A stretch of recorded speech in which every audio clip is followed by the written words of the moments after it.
están? ¿A dónde están los japoneses que nos iban a ganar? ¿A dónde están? ¿A dónde están los japoneses que nos iban a ganar? Sorry, guys.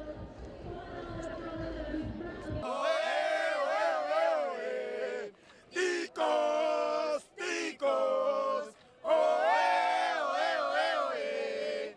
¡Ticos! ¡Ticos! ¡Oe, oe, oe, oe! ¡Ticos! ¡Ticos! ¡Ticos, ticos! ¡Ganamos!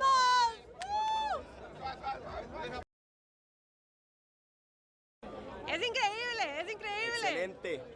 Ganar en un mundial no tiene explicación, no tiene un sentimiento, se siente demasiado bien, demasiado pura vida. Es increíble ganar en un mundial después de haber perdido 7-0 contra España. Es increíble ganar. Saludos a toda la gente de Japón. Desde Costa Rica, ¡Pura un vida! abrazo, pura vida.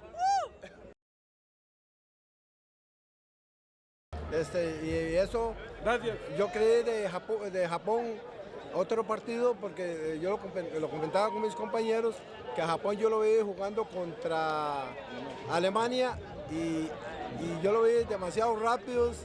O sea, definitivamente vi otro Japón hoy, pero gracias a Dios que eso fue así y nos dio la oportunidad para estar vivos en el Mundial y esperar a ver qué nos depara contra Alemania. Tenemos la fe en Dios que podemos.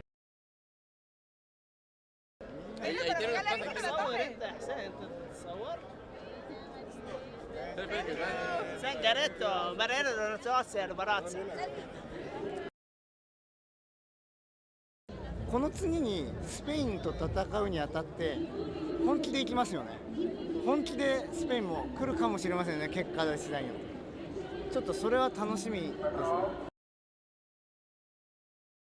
前回との気持ちの差がすごくてでも次まだ全然あるんで次に向かって日本バンスやります。